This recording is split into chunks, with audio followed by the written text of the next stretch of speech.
Assalamualaikum class. This is Mohammad Hashim Zia and you are watching Mathflix by Hashim Zia. बेटा chapter number 12 के अंदर exercise 12.5 को हम डिस्कस कर रहे थे जिसका लेक्चर नंबर 3 आ रहा है और हमारे पास आज के क्लास का जो पहला क्वेश्चन आ रहा है वो आपकी बुक के क्वेश्चन नंबर 11 का पार्ट नंबर 4 है. तो आइए देखते हैं क्वेश्चन क्या कह रहा है. क्या कहते हैं भैया, लेफ्ट हैंड साइड को राइट हैंड साइड के बराबर प्रूव करना है. यानी कि 1 divided by R square plus का 1 divided by R one square plus का 1 divided by R two square plus का 1 divided by R three square बराबर आ रहा है किसके, A square plus B square plus का C square divided by area of the triangle का square के. अच्छा, मैं एक बात जो यहाँ पे बताना चाहूंगा कि बेटा ये वो क्वेश्चन है आज की क्लास का सबसे इंपॉर्टेंट क्वेश्चन. यानी कि आज की क्लास में हम जो 1 से 2 या 3 क्वेश्चंस कर रहे होंगे ये तीनों क्वेश्चंस बड़े इंपॉर्टेंट होंगे. सबसे ज्यादा इंपॉर्टेंट क्वेश्चंस होंगे एक्सरसाइज 12.5 से. ऐसी बात इसलिए कही मैंने क्योंकि बेटा ये जो आपके सामने क्वेश्चन लिखा हुआ है क्वेश्चन नंबर 11 का पार्ट नंबर 4, ये हर साल तकरीबन पेपर में 7 नंबर के लिए आता है. जिस तरह पार्ट 1, पार्ट 2, पार्ट 3 पेपर में 5 नंबर के लिए आते हैं, ये वाला पार्ट 7 नंबर के लिए पेपर में पूछा जाता है. तो इसलिए आपको इसकी इंपॉर्टेंस का आइडिया होना चाहिए. बच्चे को नंबर्स के बारे में बताना इसलिए जरूरी है ताकि बच्चा और गौर से और तरीके से बैठ के क्वेश्चन को समझे भी और देखे भी. तो बेटा ये क्वेश्चन ना सिर्फ बहुत इंपॉर्टेंट है बल्कि डिटेल के अंदर ये क्वेश्चन पूछा जाता है. यानी कि 7 नंबर के लिए क्वेश्चन पेपर में आता है. अब चलते हैं क्वेश्चन की जानिब. क्या कह रहा है क्वेश्चन? क्वेश्चन कहते हैं 1 divided by R square plus का 1 by R one square plus का 1 by R two square plus का 1 by R three square equal to this this this. तो बेटा इस क्वेश्चन को कैसे सॉल्व करोगे? भाई सिंपल तरीके से आपने कुछ भी नहीं करना, आपने एक साइड को सेलेक्ट कर लेना है. तो भाई लेफ्ट हैंड साइड और राइट हैंड साइड में से कौन सी साइड को सेलेक्ट करेंगे मेरा बेटा? जाहिर सी बात है लेफ्ट हैंड साइड को, क्योंकि लेफ्ट हैंड साइड ज्यादा सॉल्यूबल साइड है. हम हमेशा उस साइड को सेलेक्ट करते हैं जो ज्यादा सॉल्व हो सकती हो. ज्यादा सॉल्व कौन सी हो सकती है? With respect to formulas left hand side होगी. तो हमने सिंपल तरीके से लेफ्ट हैंड साइड को क्या कर लिया, सेलेक्ट कर लिया. तो ये क्या बन गया, 1 बाय आर स्क्वायर प्लस का 1 by R one square plus का 1 by R two square plus का 1 बाय आर थ्री का स्क्वायर. सही है भाई. हमारे पास जो r है उस r की वैल्यू को, r1 की वैल्यू को, r2 के फॉर्मूले को, r3 के फॉर्मूले को सिंपल तरीके से इन फॉर्मूलाज को हम पुट करवाएंगे बेटा. तो क्या बन जाएगा, r के अंदर r की value it will become delta divided bye r. किसके बराबर होता है मेरा बेटा? r की वैल्यू होती है area of the triangle divided by semi parameter यानी कि s स्क्वायर का स्क्वायर प्लस का साइन और फिर r1 का फॉर्मूला क्या होता है मेरा बेटा? याद है या भूल गए? क्या होता है बेटा? Area of the triangle divided by s minus a. क्या होता है भाई? Area of the triangle divided by s minus a. चूंकि r1 का स्क्वायर है तो ऊपर स्क्वायर भी आ जाएगा प्लस का r2 का स्क्वायर. r2 क्या होता है मेरा बेटा? It is simply area of the triangle divided by s minus b. तो क्या बन जाएगा मेरा बेटा? Area of the triangle divided by s minus b. r2 की जगह पे r2 का फॉर्मूला आ गया. अब क्या करेंगे भैया? r3 के अंदर r3 का फॉर्मूला पुट करवा देंगे. तो क्या बन जाएगा? ये बन जाएगा 1 divided by delta into s minus C का होल स्क्वायर. हमने ये काम भी कर दिया. सिंपल तरीके से तमाम के तमाम फॉर्मूलाज को ओपन करा, जो कि बहुत ही बच्चों वाला काम था. अभी तक कोई मसले की बात नहीं है बेटा, क्लियर है. अब क्या करते हैं भाई, इन ब्रैकेट्स को ओपन करवा देते हैं. जाहिर सी बात है बेटा, जब ब्रैकेट को ओपन करूंगा ये स्क्वायर ऊपर वाली टर्म पे भी जाएगा, नीचे वाली टर्म पे भी जाएगा. ब्रैकेट को ओपन करवाऊंगा ये स्क्वायर ऊपर वाली टर्म पे भी जाएगा और नीचे वाली टर्म पे भी जाएगा. तो ये क्या बन जाएगा? ये बन जाएगा 1 divided by delta square divided by S square. आगे क्या हो जाएगा मेरा बेटा? आगे हो जाएगा 1 डिवाइडेड बाय डेल्टा स्क्वायर और नीचे क्या आ जाएगा? डिवाइड में s माइनस ए का होल स्क्वायर. क्लियर है भाई. आगे क्या हो जाएगा? 1 divided by delta square divided by s minus B का होल स्क्वायर. आगे क्या हो जाएगा? 1 divided by delta square divided by s minus C का होल स्क्वायर. यानी कि सिंपल तरीके से हम लोगों ने फॉर्मूलाज को एक्सपेंड कर दिया. क्लियर है भाई. यहां तक किसी भी बच्चे को कोई भी मसला, यहां तक हमने बड़ा सिंपल सा काम करा. अब देखो मैथ्स का बेसिक असूल अप्लाई करेंगे. मैथ्स हमसे क्या कहता है? मैथ्स हमसे कहता है कभी भी मैथ्स के अंदर एक से ज्यादा चीजें अगर डिवाइड हो रही हो, सबसे नीचे वाली चीज ऊपर जाके कैसे लिखी जाती है? पलटा खा के. तो क्या बन जाएगा इस केस में? ये बन जाएगा S square divided by delta square. Same goes for here. एक से ज्यादा चीजें डिवाइड हो रही है, सबसे नीचे वाली चीज ऊपर जाके पलटा खा के लिखी जाएगी, यानी कि रेसिप्रोकेट होके लिखी जाएगी मेरा बेटा. तो क्या बन जाएगा? s माइनस ए का square divided by delta square. Same condition यहां पे भी मेरा बेटा फॉलो होगी. तो ये s माइनस बी का होल स्क्वायर सबसे नीचे ये ऊपर जाके लिखा जाएगा और डेल्टा स्क्वायर नीचे आ जाएगा। सेम गोज फॉर हियर मेरा बेटा, यहाँ पे भी यही हो जाएगा और नीचे क्या आ जाएगा, डेल्टा स्क्वायर। क्लियर है भाई। अब अजीब इत्तेफाक देखिए कि इन तमाम टर्म्स के नीचे क्या आ गया, डेल्टा स्क्वायर, यानी कि एलसीएम हमारा ऑटोमेटिकली बन गया, यानी कि एलसीएम हमारा खुद ब खुद बन गया। तो सबके नीचे चूंकि एक ही वैल्यू आ रही है, तो जब एलसीएम हमारा एक ही टर्म आ रही है सबके नीचे, तो नीचे वाली टर्म क्या होती है, एक ही बार लिखी जाएगी, और ऊपर वाली टर्म्स आपस में ऐड या सेपरेट जो भी हो रही होंगी उनको एज इट इज लिख देते हैं। भाई बेसिक एलसीएम जो लेते हो वही काम तो कर रहे हैं। तो क्या बन गया, ऊपर बन गया S square plus S minus A का स्क्वायर प्लस का एस माइनस बी का होल स्क्वायर प्लस का एस माइनस सी का होल स्क्वायर। क्लियर है मेरा बेटा, कोई मसला यहां तक, किसी भी बच्चे को तो पूछ सकता है भाई। सिंपल तरीके से इसको एक्सपेंड कर दिया। सर अब क्या काम करें, भाई मेरा बेटा यहां तक की बात अगर क्लियर है तो क्वेश्चन आपको अब इजीली हल हुआ है भाई। अच्छा भाई अब क्या काम करें बेटा, ये क्वेश्चन 7 नंबर के लिए अगर पेपर में आते हैं तो उसमें कोई ना कोई बात तो इंपॉर्टेंट है ना, और यहीं से वो बात इंपॉर्टेंट स्टार्ट हो जाती है कि मेजॉरिटी बच्चा कंफ्यूज हो जाता है कि अब क्या करें। मेजॉरिटी अवाम क्या करेगी भाई, सेमी पैरामीटर एस का फॉर्मूला अप्लाई करने की कोशिश करेगी। मेजॉरिटी अवाम क्या करेगी, एरिया ऑफ द ट्रायंगल का फॉर्मूला अप्लाई करने की कोशिश करेगी। यानी कि अब यहां से क्वेश्चन डिफिकल्ट बन जाता है। तो मैंने आपसे क्या कहा था, मैंने आपसे एक बात हमेशा कही कि बेटा कभी भी left hand side into right hand side का क्वेश्चन आ रहा हो, आप जिस भी साइड को सिलेक्ट करो आपने हमेशा उससे अपोजिट साइड को भी जहन में रखना है। भाई देखो अपोजिट साइड के नीचे डेल्टा स्क्वायर मौजूद है, यानी कि नीचे वाले डेल्टा स्क्वायर को हमें छेड़ने की जरूरत नहीं है, क्योंकि भाई जब वो बना बनाया मौजूद है तो उसको मैं क्यों खराब करूं, यानी कि उसको मैं छेड़ नहीं सकता, क्योंकि मुझे इस तरफ पहले से ही वो मौजूद है, यानी कि दूसरी साइड के नीचे भी मौजूद है। यानी कि जब left hand side right hand side के बराबर प्रूफ करनी होगी तो जाहिर सी बात है नीचे फिर से चाहिए होगा, तो इसलिए इसको ओपन करना तो फजूल है, यानी कि ऊपर ही हमें कुछ ना कुछ करना है। अब बहुत सारे बच्चे यहाँ पे एस का फॉर्मूला अप्लाई कर देंगे या कोई फनकारी करने की कोशिश करेंगे, इसीलिए क्वेश्चन बड़ा इंपॉर्टेंट है, मजे का है। मगर बिलीव मी, मैथ्स को करने का तरीका, मैथ्स को करने का मजा हमेशा बेसिक स्टेप के ऊपर है कि भाई यहां से आगे आपने कुछ भी नहीं करना, ए प्लस बी के होल स्क्वायर का फॉर्मूला ओपन करना है। सर क्या मतलब आपकी बात का, भाई मेरा बेटा गौर से देखिएगा, ये ऊपर आपका एस स्क्वायर का एस स्क्वायर देखो एज इट इज, और नीचे जो आपको ये डेल्टा स्क्वायर आ रहा है मैं वो भी पहले लिख देता हूं एज इट इज। आगे क्या आ रहा है, आगे आ रहा है एस माइनस ए का होल स्क्वायर। तो मेरा बेटा ए माइनस बी के होल स्क्वायर का फॉर्मूला क्या होता है, ए स्क्वायर माइनस का 2ab प्लस का B square. Same formula open करेंगे तो क्या बन जाएगा, यहां पे ये बन जाएगा एस स्क्वायर माइनस का 2as प्लस का ए स्क्वायर। क्लियर है भाई। फिर एस माइनस बी के होल स्क्वायर पे फॉर्मूला अप्लाई होगा तो क्या बन जाएगा मेरा बेटा, ये बन जाएगा आपके पास सिंपल तरीके से एस स्क्वायर माइनस का 2sb ये 2bs प्लस का बी स्क्वायर। फिर सेम काम आगे करेंगे, यहां पे भी कर देंगे मेरा बेटा, तो क्या बन जाएगा, ये बन जाएगा एस माइनस सी का होल स्क्वायर के फॉर्मूले के ऊपर ये बन जाएगा एस स्क्वायर माइनस का 2sc प्लस का सी स्क्वायर, यानी कि फॉर्मूला ओपन कर दिया। इधर भी ए माइनस बी का होल स्क्वायर, इधर भी ए माइनस बी का होल स्क्वायर, इधर भी ए माइनस बी का होल स्क्वायर। सिंपल तरीके से हम लोगों ने फॉर्मूले को एक्सपेंड करवा दिया। सर अब क्या काम करेंगे मेरा बेटा, अब देखो तमाम एस स्क्वायर वाली टर्म्स को आपस में ऐड करवा दो। भाई देखो S square S square S square S square, ये क्या बन जाएगा मेरे पास सिंपल तरीके से 4s स्क्वायर। आगे क्या करें, आगे जो एक जैसी टर्म्स उनको एक साथ लिख देते हैं बेटा। एक जैसी टर्म कौन कौन सी आ रही है, ये नेगेटिव का 2as, ये एक जैसी टर्म आ रही है, नेगेटिव का 2as, ये देखो नेगेटिव का 2sb, ये एक जैसी टर्म मैं इनको एक साइड लिख देता हूं। और आगे क्या आ रहा है, नेगेटिव का 2sc, ये भी एक जैसी टर्म है, यानी कि हमने ये एक जैसी टर्म्स को एक साइड पे लिख दिया।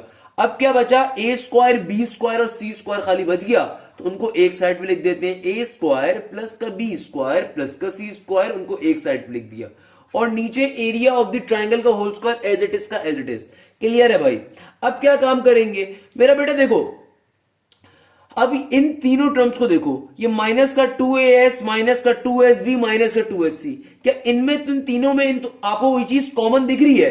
आप तमाम लोग बोलेंगे सर बिल्कुल कॉमन है, नेगेटिव का 2s कॉमन है, तो बेटा कॉमन ले लो यहां से, तो क्या बन जाएगा 4s स्क्वायर का 4s square as it is. इन तीनों में क्या कॉमन आ रहा है, नेगेटिव का 2s, तो ब्रैकेट में क्या आ जाएगा सिंपल तरीके से a plus B plus C, और प्लस के बाद ए स्क्वायर प्लस का बी स्क्वायर प्लस का C square as it is का एज इट इज, और नीचे डिवीजन में एरिया ऑफ द ट्रायंगल का whole square as it is का एज इट इज। भैया मुझे एक बात बताइए, क्या आपको बेसिक फॉर्मूलाज याद है? आई होप याद होंगे।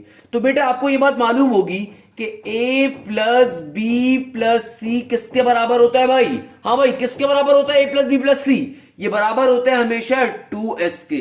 तो अगर मेरे पास a प्लस बी प्लस सी आ रहा हो तो क्या मैं वहां पे 2s लिख सकता हूं? आप बोलेंगे सर बिल्कुल लिख सकते हैं। तो यानी कि मैं इस पूरी जगह के बराबर में क्या लिख सकता हूं? 2s लिख सकता हूं। तो मेरा क्वेश्चन ये क्या बन जाएगा बेटा? ये सिंपल तरीके से बन जाएगा पॉजिटिव का 4s square as it is का एज इट इज। बाहर पहले से क्या मौजूद है? नेगेटिव का 2s, और a प्लस बी प्लस सी की जगह पे मैं क्या लिख रहा हूं? सिंपल तरीके से 2s, और आगे प्लस का a स्क्वायर प्लस का b स्क्वायर प्लस का c square as it is का एज इट इज। नीचे एरिया ऑफ द ट्राइंगल का स्क्वायर भी एज इट इज। भाई 2s इंटू 2s क्या हो जाएगा? नेगेटिव का 4s स्क्वायर। तो क्या बन गया? ये बन गया 4s स्क्वायर माइनस का 4s स्क्वायर। बेटा 2s इंटू 2s क्या हो जाएगा? 4s square. और ये आगे क्या बन गया? a plus B plus C, यानी कि a square plus B square plus C square divided by area of the triangle का होल स्क्वायर। तो बेटा 4s स्क्वायर से नेगेटिव का 4s स्क्वायर क्या हो जाएगा? Cancel out. 4s स्क्वायर से नेगेटिव का 4s स्क्वायर क्या हो जाएगा? Cancel out. और फाइनली आपकी क्या टर्म बन रही होगी? It will be a square plus का b स्क्वायर प्लस का c square divided by area of the triangle का होल स्क्वायर। तो जल्दी से क्वेश्चन को देखिए और बताइए क्या मसला है। बेटा ये it is one of the most important question of exercise 12.5। Question number 11 का पार्ट नंबर 4 पेपर में बेतहाशा 7 नंबर के लिए पूछा जा चुका है।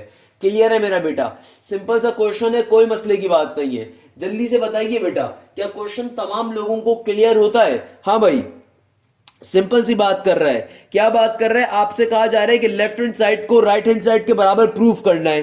किस पैटर्न पे प्रूफ करेंगे? आपने मोस्ट सॉल्यूबल साइड को सेलेक्ट कर लिया और सिंपल तरीके से फिर उसको सॉल्व करना स्टार्ट करा। क्या पैटर्न फॉलो करा कि भाई जिस तरीके से जो चीज ओपन हो रही है उसको ओपन करते गए। ये सारा बेसिक मैथ्स का काम है। एलसीएम लिया, बेसिक मल्टीप्लीकेशन करी, एंड देन यहां से काम मजे का आया कि यहां पे आपने सबसे पहले क्या करा? वो कर दिया, होल स्क्वायर फॉर्मूला ओपन कर दिया। उसके बाद जो एक जैसी चीजें थी उनको एक साइड पे कर दिया, यानी कि स्क्वायर बेस टर्म्स को, और जो एक जैसी चीजें थी उनको एक साइड पे कर दिया। तो एस स्क्वायर बन गया 4s स्क्वायर। जो 2as 2sb और 2sc था उनको एक साइड पे करा और उनमें से 2s को कॉमन ले लिया, तो ये बन गया a plus B plus C. और a प्लस बी प्लस सी बराबर होता है किसके मेरा बेटा? 2s के बराबर होता है। सिंपल तरीके से 2s इंटू 2s क्या हो गया? 4s स्क्वायर हो गया, और फिर 4s स्क्वायर से 4s स्क्वायर और कैंसिल आउट कर दिया। तो हमने वही चीज फाइंड कर ली जो चीज हमें फाइंड करनी थी। इस तरीके से हमारा ये क्वेश्चन हंसते खेलते क्या हो गया बेटा? सॉल्व हो गया। अच्छा तो बेटा अब चलते हैं एक और क्वेश्चन की जानिब जो कि आपकी बुक का एक्सरसाइज 12.5 का क्वेश्चन नंबर 10 है। अगेन बेटा ये क्वेश्चन भी बेतहाशा बेतहाशा बेतहाशा इंपॉर्टेंट है। 7 नंबर के लिए ये क्वेश्चन हर दूसरे साल पेपर में अपनी मुंह दिखाई करवाता है मेरा बेटा। 7 नंबर के लिए, 7 नंबर का मतलब ये कि डिटेल क्वेश्चंस का एक बहुत इंपॉर्टेंट पार्ट है। तो क्या कह रहा है इस क्वेश्चन में? देखो इस क्वेश्चन में जो बात की जा रही है वो बड़ी सिंपल सी है। कहा जा रहा है if a is equal to b and b is equal to c then prove that R1 ratio capital R ratio small r is equal to 3 ratio 2 ratio 1। ये क्वेश्चन क्यों 7 नंबर के लिए आता है आपको इस क्वेश्चन की वर्किंग देख के भी आइडिया हो जाएगा। मगर बिलीव भी क्वेश्चन बहुत इजी है। आसान अल्फाज में एक बेसिक सी डेरिवेशन की तरह का क्वेश्चन है। लिटरली बहुत मजे का है। इस क्वेश्चन में कोई बात इंपॉर्टेंट नहीं है, मतलब इस क्वेश्चन के अंदर जो बात करने का अंदाज एग्जामिनर का बड़ा खूबसूरत है। क्या रहा है इस क्वेश्चन में, आइए देखते हैं।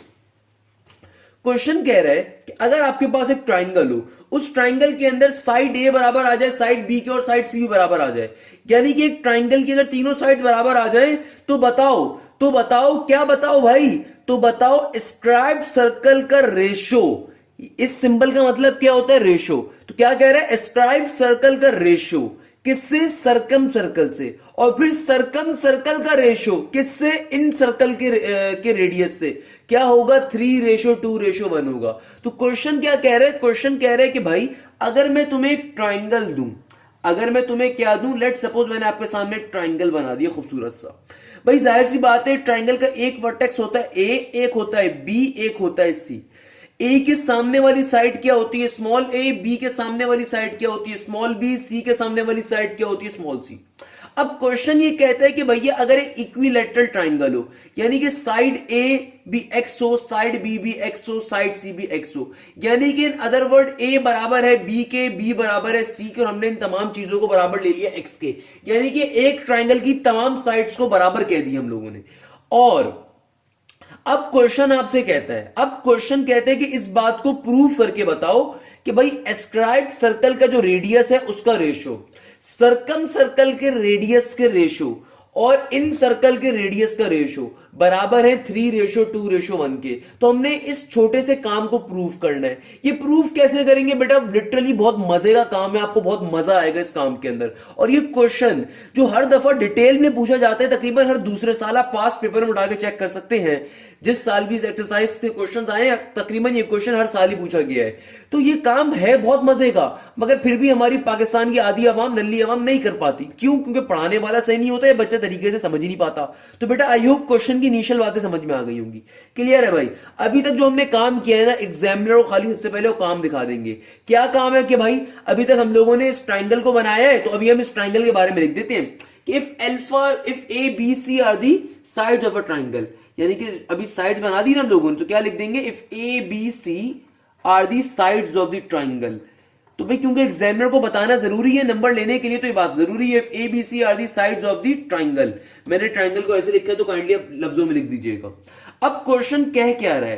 क्वेश्चन हमसे कहता है अकॉर्डिंग टू द क्वेश्चन, भाई क्या कह रहे हैं कि तीनों साइड्स ट्राइंगल की बराबर है, यानी कि साइड ए बराबर है बी के और साइड बी बराबर है साइड सी के, तीनों साइड्स ट्राइंगल की बराबर है। तो भाई हम एज्यूम कर लेते हैं, let A is equal to B, B is equal to C, और ये तीनों बराबर है एक्स के, जो बात मैंने आपको यहां पे भी शो कर दी। एक्स का मतलब एक स्पेसिफिक लेंथ हम लोगों ने सपोज कर ली है कि यार साइड ए लेंथ की, लेट सपोज साइड ए 2 सेंटीमीटर की, तो साइड बी भी 2 सेंटीमीटर की है, साइड सी भी 2 सेंटीमीटर की है, यानी कि एक्स हमने वो एक अमाउंट सपोज कर ली है, इसके ऊपर तीनों साइड्स आ रही है। क्लियर है भाई? अच्छा दूसरी बात, अब इस क्वेश्चन को सॉल्व कैसे करेंगे बेटा? सॉल्व करने का तरीका ये होगा कि हम सबसे पहले सर्कम सर्कल का रेडियस में निकाल लेंगे इस डेटा के ऊपर, यानी कि a बराबर है x के, b बराबर है x के, c बराबर है x के, इन सर्कल का भी निकाल लेंगे और एस्ट्राइड सर्कल भी निकाल लेंगे। लास्ट में तीनों को डिवाइड करवा देंगे तो हमारा सिंपल तरीके से आंसर आ जाएगा। क्लियर है मेरा बच्चा? तो क्या करना है भाई, सबसे पहले हमें पता है कि भाई चूंकि इन सर्कल हो या स्ट्राइप सर्कल हो सर्कम सर्कल हो, मुझे एरिया ऑफ द ट्राइंगल की नीड पड़ेगी। तो पहले जरा उसका काम फाइंड कर लेते हैं। तो भाई सबसे पहले क्या करते हैं, एज वी नो डेट। अच्छा भाई मेरा बेटा एरिया ऑफ द ट्राइंगल का फॉर्मूला क्या होता है? अब आप बोलेंगे sir area of the triangle के तो 3 फॉर्मूलाज हैं। मेरा बेटा जब तीनों साइड्स की वैल्यूज गिवन हो तब कौन सा फॉर्मूला होता है? Heroes law. Sir heroes law क्यों अप्लाई कर रहे? क्योंकि मेरा बेटा इक्विलेटरल ट्राइंगल है और तमाम साइड्स की वैल्यूज एक तरीके से हमें गिवन है, तो हमने सपोज कर ली एक्स के बराबर। तो एरिया ऑफ द ट्राइंगल का क्या फॉर्मूला होता है? रूट के अंदर S into S minus A into S minus B into S minus का सी। क्लियर है भाई? इसको इक्वेशन 1 का नाम दे देता हूं मैं। अब क्या करेंगे, अब सबसे पहले s की वैल्यू फाइंड कर लेता हूं। मेरा बेटा s की वैल्यू क्या होगी? s का फॉर्मूला क्या होता है? s का फॉर्मूला होता है s is equal to half का half a plus B plus C. तो मेरा बेटा a b c की वैल्यू क्या है? a भी x है हमने कहा, b भी x है, c भी x है, तो क्या बन जाएगा? x प्लस का x। तो ऑब्वियसली इट विल बी क्या हो जाएगा, ऊपर x प्लस क्या हो जाएगा मेरा बेटा? 3x हो जाएगा, डिवाइडेड बाय 2 का 2 एज इट इज। तो s की वैल्यू क्या आ जाएगी? सिंपल तरीके से 3x डिवाइडेड बाय 2। इस s की वैल्यू को उठा के इक्वेशन 1 में पुट करवा देता हूं और a b c की जगह भी क्या आ जाएगा? x आ जाएगा। तो क्या बन जाएगा? ये बन जाएगा area of the triangle is equal to, आगे रूट का root as it is, root बड़ा कर दिया मैंने, s के अंदर s की वैल्यू, तो मेरा बेटा s की वैल्यू क्या आ रही है? 3x divided by 2। फिर ब्रैकेट में क्या है? s माइनस का a यानी कि 3x डिवाइडेड बाय 2 माइनस का a। फिर क्या आ रहा है? s माइनस का b, तो it will be 3x divided by 2 minus का b। फिर क्या आ रहा है? ब्रैकेट में 3x डिवाइडेड बाय 2 माइनस का, अच्छा a के अंदर a की वैल्यू भी पुट करवानी है, मैं करवाना भूल गया। a की वैल्यू क्या भाई? Side a side b side c बराबर है x के, तो यहाँ पे a की जगह पे भी x आ जाएगा, b की जगह पे भी x आ जाएगा और c की जगह पे भी क्या आ जाएगा मेरा बेटा? x आ जाएगा। सिंपल तरीके से इक्वेशन नंबर 1 के अंदर तमाम वैल्यूज को पुट करवा दिया। s की वैल्यू क्या है? 3x डिवाइडेड बाय 2, वो पुट करवा दी। a किसके बराबर है? x के बराबर, b किसके बराबर है? x के बराबर, c किसके बराबर है? x के बराबर। क्यों एक्स के बराबर है? क्योंकि बेटा एक ट्राइंगल की तमाम साइड्स उसने कहा बराबर है, तो हमें उसने वैल्यू तो नहीं दी हुई, तो हमने खुद से सपोज कर लिया कि यार एक्स के बराबर है। आप किसी और टर्म के ऊपर भी सपोज कर सकते हैं, बट एक्स के ऊपर सपोज करना ज्यादा इजी है। क्लियर है भाई? अब क्या करेंगे, थोड़ा सिंप्लीफाई करवा लेते हैं। सिंप्लीफाई कैसे करवाएंगे? चलो मैं जल्दी से इसको सिंप्लीफाई करना बता देता हूं कि भाई अगर मैं आपसे कहूं कि ये 3x डिवाइडेड बाई 2 माइनस के x को जरा सॉल्व करके दिखाओ, तो मैं रफ वर्किंग पे आपको दिखा देता हूं कैसे सॉल्व होगा। यानी कि अगर मैं आपको कहूं कि 3x डिवाइडेड बाई 2 माइनस के x को सॉल्व करना है, तो एक ही बार जल्दी से सॉल्व करके आपको बता देता हूं उसका आंसर क्या आएगा। बेटा सिंपल तरीके से यहां पे क्या लोगे, एलसीएम लोगे। जब आप एलसीएम लोगे तो नीचे 2 आ जाएगा, ऊपर क्या बन जाएगा 3x माइनस का 2x। 3x में से जब 2x जाएंगे तो क्या बचेगा मेरा बेटा, सिंपल x, और नीचे डिवाइडेड बाय 2 का 2 एज इट इज। यानी कि 3x डिवाइडेड बाय 2 माइनस का x किसके बराबर होगा, x डिवाइडेड बाय 2 के। बेसिक एलसीएम लेने पे आंसर आ जाएगा। यानी कि इस जगह और इस जगह के ऊपर आप क्या लिख सकते हो, x डिवाइडेड बाय 2 लिख सकते हो। तो आपका क्वेश्चन क्या बन जाएगा, ये बन जाएगा area of the triangle is equal to root के अंदर 3x divided by 2 as it is का एज इट इज, और यहां पे क्या आ जाएगा 3x डिवाइडेड बाय 2 माइनस का x किसके बराबर आ जाएगा, सिंपल तरीके से x डिवाइडेड बाय 2 के। Same goes for here, 3x divided by 2 negative का x किसके बराबर आ जाएगा, x डिवाइडेड बाय 2 के। Same goes for here, 3x divided by 2 negative का x किसके बराबर आ जाएगा, x डिवाइडेड बाय 2 के। यानी कि हमने सिंपल तरीके से अपने क्वेश्चन को क्या कर दिया, सिंप्लीफाई कर दिया। भाई यहां पे जो 3x डिवाइडेड बाय 2 माइनस का x था उसकी जगह पे क्या रख दिया, x डिवाइडेड बाय 2, और मैंने अलग से आपको बता दिया कैसे आ रहा है ये x divided by 2। Basic simplify करना है, एलसीएम लेना है तो आंसर आ जाएगा। अब क्या करें, अब देखो रूट के अंदर तमाम चीजें क्या हो रही है, मल्टीप्लाई, तो इनको बेसिक मल्टीप्लाई करवा देंगे। कैसे मल्टीप्लाई करवाएंगे, देखो ऊपर जो चीजें मल्टीप्लाई हो उनको ऊपर मल्टीप्लाई करवा दो, तो क्या हो रहा है मेरा बेटा, ये x into x into x into x, कितनी बार x आ रहा है, 4 दफा। और ये मैथ्स का बेसिक कॉन्सेप्ट है, व्हेनेवर टू टर्म्स और number of terms multiply, if their basis are same their power always add. तो कितनी बार ये x मल्टीप्लाई हो रहा है, 4 दफा, तो क्या बन जाएगा 3x की पावर 4। और नीचे क्या हो रहा है, 2 2 2 2 2 की पावर 4 बन रही है। 2 की पावर 4 क्या होता है मेरा बेटा, सिंपल तरीके से 16 होता है। तो ये एरिया ऑफ द ट्राइंगल की वैल्यू आ गई 3x की पावर 4 डिवाइडेड बाय 16। अब ये मेरा बेटा और इसको थोड़ा सिंप्लीफाई कर लो, तो क्या आ रही है आपके पास, ये आ रही होगी, अच्छा भाई इसका रूट वगैरह रिमूव कर देता हूं। देखो मैथ्स की एक बेसिक प्रॉपर्टी है, मैथ्स बड़े मजे की चीज है मेरा बेटा। मैथ्स की बेसिक प्रॉपर्टी क्या है कि लेट सपोज अगर आपके पास दो टर्म्स के ऊपर अंडर रूट अप्लाई हो रहा होगा, क्या हो रहा होगा, अगर दो टर्म्स के ऊपर रूट अप्लाई हो रहा होगा, तो भाई आप इसको इंडिविजुअल टर्म्स पे भी अप्लाई करवा सकते हो। यानी कि ये कंप्लीट टर्म पे अप्लाई हो रहा है भी a डिवाइडेड बाय b के ऊपर रूट, आप इसको ब्रेक कर दो, यानी कि a के ऊपर अंडर रूट अलग चला जाएगा और b के ऊपर अंडर रूट अलग चला जाएगा। बड़ा बेसिक सा काम है। सेम काम हम यहाँ पे करने वाले हैं कि भाई यहाँ पे रूट इन तीन टर्म्स पे अप्लाई हो रहा है, रूट 3 पे भी हो रहा है, x की पावर 4 पे भी हो रहा है, 16 पे भी हो रहा है। तो भाई जब मैं तीनों टर्म्स को अलग अलग अप्लाई कर देता हूँ तो रूट एक बार 3 पे चला जाएगा, सही है ना। अब एक बार रूट किसके ऊपर जाएगा, x की पावर 4 पे, तो पावर 4 क्या करेगी, रूट को कैंसिल आउट कर देगी, तो क्या बन जाएगा, सिंपल x स्क्वायर बन जाएगा। और नीचे जब रूट 16 के ऊपर जाएगा तो बेटा 16 का रूट किसके बराबर होता है, 4 के बराबर होता है। तो ये मेरे पास आंसर आ गया किस चीज का, एरिया ऑफ द ट्राइंगल का। बेटा ये आंसर बहुत इंपॉर्टेंट है क्योंकि ये आंसर ऐसे ट्राइंगल का एरिया का है, ये आंसर ऐसे ट्राइंगल के एरिया का है जिसकी तमाम साइड्स क्या हो, बराबर। तो अक्सर पेशतर एग्जाम में एमसीक्यूज भी आ जाता है कि what is the area of the triangle having all the sides equal, या what is the area of a triangle of an equilateral triangle. यानी कि अगर मैं ट्राइंगल की तमाम साइड्स को बराबर कह दूं तो एरिया क्या होगा। तो इस वैल्यू को हमेशा जिंदगी में याद रखिएगा, ये चीज एमसीक्यूज में ही बहुत आती है कि भाई अगर तमाम साइड्स में एक ट्राइंगल की बराबर ले लूं तब उस ट्राइंगल का एरिया क्या होगा। तो बेटा क्या होता है, एरिया ऑफ द ट्राइंगल ऐसे का होता है √3 divided by 4 into X square. Clear है। अच्छा क्वेश्चन अभी हमारा कंप्लीट नहीं हुआ भाई, क्वेश्चन तो मजे का इंपॉर्टेंट है, अभी तो क्वेश्चन का पहला हिस्सा खाली कंप्लीट कर है। अच्छा भाई अब देखो क्वेश्चन में प्रूफ क्या करना है, प्रूफ करना है R1 ratio R ratio R। तो अब सबसे पहले क्या करेंगे भैया, R1 की वैल्यू फाइंड कर लेते हैं, फिर R की कर लेंगे, फिर स्मॉल r की भी कर लेंगे। क्लियर है मेरा बेटा। हमने एरिया ऑफ द ट्राइंगल की वैल्यू पहले इसलिए फाइंड कर ली क्योंकि आगे जाके हमें मसला ना हो। क्लियर है ना मेरा बच्चा। अब सिंपल तरीके से सबसे पहले क्या फाइंड कर लेते हैं, वी विल फाइंड R1। अच्छा भाई यहीं से स्टार्ट कर देते हैं। क्या लिखूंगा, एज वी नो डेट, क्या लिखेंगे मेरा बेटा, एज वी नो डेट। हाँ तो भैया R1 का फॉर्मूला क्या होता है मेरा बेटा, ये होता है delta divided by s minus A. क्या होगा मेरा बेटा, as we know that R1 is equal delta divided by s minus A. तो भाई देखो, हमने तभी डेल्टा की वैल्यू को पहले फाइंड कर लिया था ताकि पुट करवाने में आसानी हो।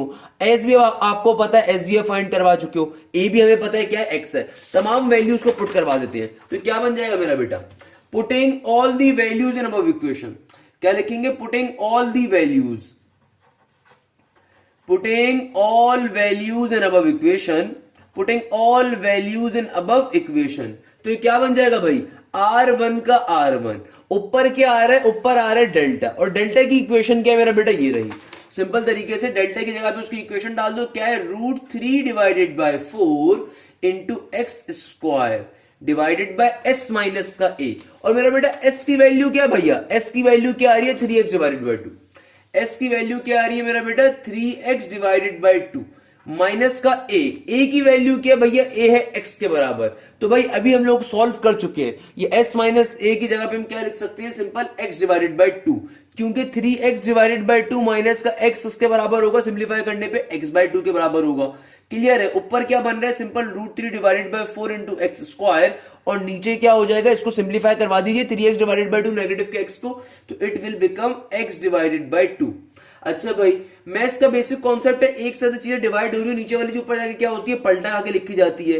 तो क्या बन जाएगा भाई, सबसे नीचे वाली चीज जो ऊपर जाके रेसिप्रोकेट करके लिखी जाएगी, तो ऊपर √3 divided by 4 into X square as it is का एज इट इज, और ये x डिवाइडेड बाय 2 जो नीचे मल्टीप्लाई हो रहा है, ऊपर जाके क्या होगा, पलटा आके लिखा जाएगा भाई, ये मल्टीप्लाई का सिंबल है, divided by 2 bye x, 2 1 2 2 2 4, x से एक x से हो जाएगा कैंसिल आउट। तो भाई मेरे पास R1 का आंसर क्या आ रहा होगा, R1 का आंसर आ जाएगा √3, नीचे क्या बचा, सिंपल तरीके से 2 बचा, और यहां पे एक x बच रहा है, तो मेरे पास R1 का आंसर आ जाएगा।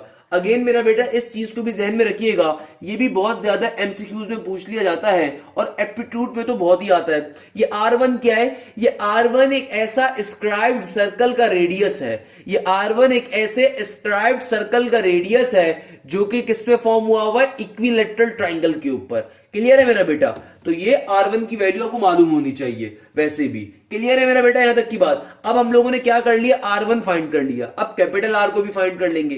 कैपिटल R का जो फॉर्मूला होता है उसको अप्लाई कर देते हैं बेटा जल्दी से। क्या फॉर्मूला भाई कैपिटल R का, एज वी नोडेड पहले लिख देंगे, एज वी नोडेड। हाँ भाई, कैपिटल आर का फॉर्मूला क्या है, कैपिटल आर कौन सा रेडियस होता है, सर्कम सर्कल का रेडियस होता है।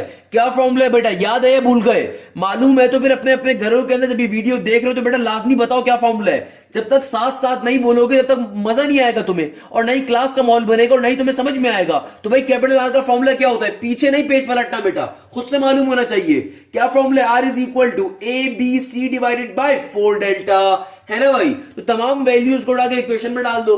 हाँ भाई, ए किसके बराबर है, एक्स के बराबर, बी किसके बराबर है, एक्स के बराबर, सी किसके बराबर है, एक्स के बराबर। तो क्या बन गया, ए की जगह पे भी एक्स आ जाएगा, बी की जगह पे भी एक्स आ गया, सी की जगह पे भी क्या आ गया, एक्स आ गया, और नीचे क्या है 4 डेल्टा, 4 का 4 एज इट इज। डेल्टा किसके बराबर है भाई, डेल्टा की क्या वैल्यू निकाली थी, डेल्टा की वैल्यू मैंने क्या कहा था, याद कर लेना। तो याद कर ली होगी मेरे ख्याल में 2 मिनट में, 3 मिनट में, इतनी बार बोल चुका हूं। हाँ भाई, क्या वैल्यू है, √3 divided by 4 into X square.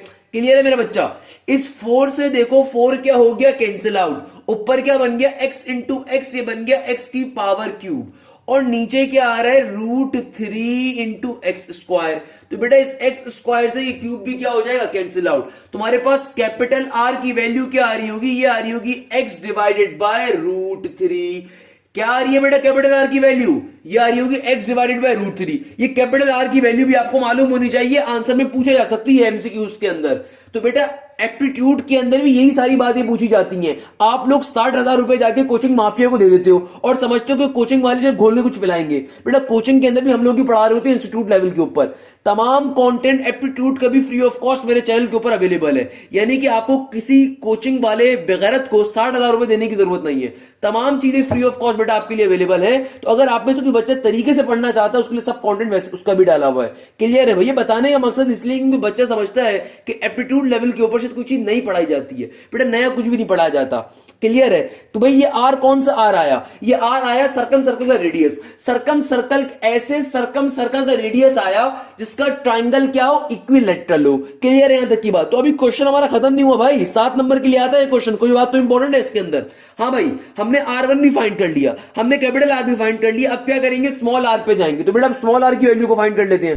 तो बेटा सिंपल तरीके से क्या काम करेंगे, हम लोग R1 भी फाइंड कर चुके हैं, कैपिटल R भी फाइंड कर चुके हैं। अब जल्दी से R की वैल्यू फाइंड करने पे चलते हैं। तो बेटा R की वैल्यू फाइंड करने के लिए क्या फॉर्मूला होगा, हाँ भाई R की वैल्यू, R का फॉर्मूला क्या होता है, delta divided by S। R है क्या चीज, इन सर्कल का रेडियस, तो area of the triangle divided by S हो गया। अच्छा मेरा बेटा यहाँ पे सबसे पहले एरिया ऑफ द ट्रायंगल की वैल्यू डाल दीजिए जो भी आपने फाइंड करी है इस क्वेश्चन के अंदर। क्या है मेरा बेटा, इट इज सिंपल तरीके से √3 divided by 4 into X square divided by S की वैल्यू क्या है मेरा बेटा, एस का फॉर्मूला, एस की क्या वैल्यू बेटा अभी तो फाइंड करी थी, क्या वैल्यू एस की सेमी पैरामीटर की 3x डिवाइडेड बाय 2।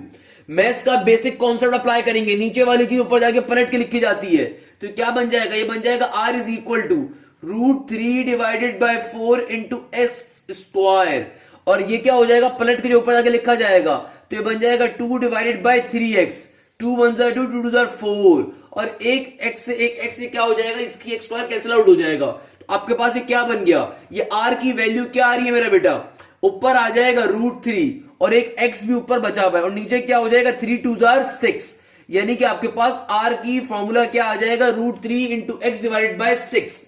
हाँ तो भाई बेटा क्या काम कर लिया अभी तक, सिंपल तरीके से अभी तक हम लोगों ने क्या काम करा। हाँ तो बेटा ये क्वेश्चन हमसे क्या कह रहा था, क्वेश्चन हमसे कह रहा था कि अगर एक ट्रायंगल की तीनों साइड्स बराबर आ जाएं, अगर एक ट्रायंगल की तीनों साइड्स बराबर आ जाएं तो बताओ R1 रेशो R किसके बराबर होगा, और वो कह रहा था 3:2:1 के बराबर है। हमें इस बात को प्रूव करना था और करना है।